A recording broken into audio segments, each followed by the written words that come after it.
নমস্কার, welcome to astro console. আজকের বিষয় হলো মিথুন রাশির মাসিক রাশিফল জুন 2025।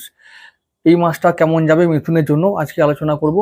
তো তার আগে বলে রাখি যে পয়লা জুন, ঠিক পয়লা জুন তারিখে গোচর কেমন অবস্থা দেবে, অর্থাৎ গোচরে সমস্ত গ্রহগুলো কেমন অবস্থানে থাকবে সেটা একবার বলে রাখি। ফার্স্ট জুন, তো প্রথমে দেখতে পাচ্ছি মিথুন রাশির অধিপতি বুধ, তিনি থাকছেন দ্বাদশভাবে বৃষ রাশিতে রবির সঙ্গে। তাহলে তৃতীয়পতি রবির সঙ্গে থাকবেন, রবি বুধ সহাবস্থান করবেন দ্বাদশভাবে। লগ্নে থাকবে বৃহস্পতি, চন্দ্রমঙ্গল একসঙ্গে দ্বিতীয়ভাবে থাকবে কর্কট রাশিতে, কেতু থাকবে সিংহ রাশিতে, শুক্র থাকবে তোমাদের একাদশভাবে, শনি দশমভাবে থাকবে, রাহু থাকবে নবমভাবে। এরকম একটা অবস্থা তৈরি হচ্ছে পয়লা জুন।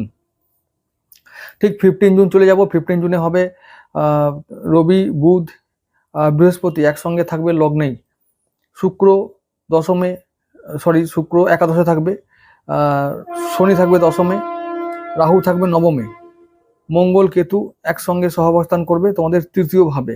তাহলে এটা একটা ভালো মন্দ দুটোই ফল আনবে। এই যে এই গোচরে যে ফলটা হচ্ছে 15 জুন, ভালো মন্দ দুই ফলই আনবে।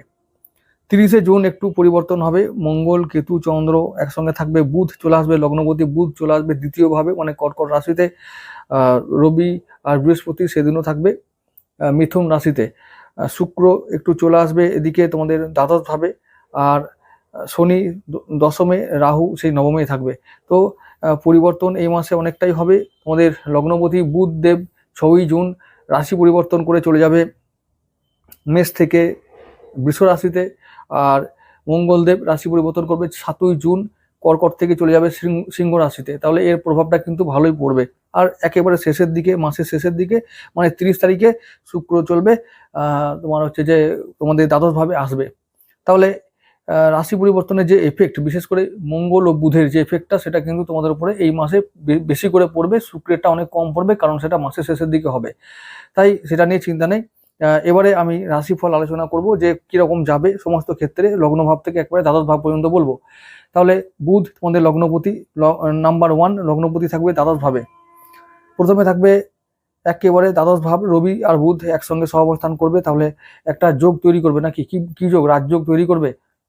রাজযোগ তৈরি করবে, কিন্তু সেটা দ্বাদশ ভাবে। তাহলে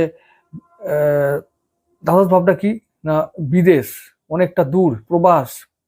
দ্বাদশ ভাবটা ব্যয়, দ্বাদশ ভাবটা হলো খরচা, মানে আমাদের হসপিটাল, মেডিসিন, শয্যা, আইনি ঝুটঝামেলা।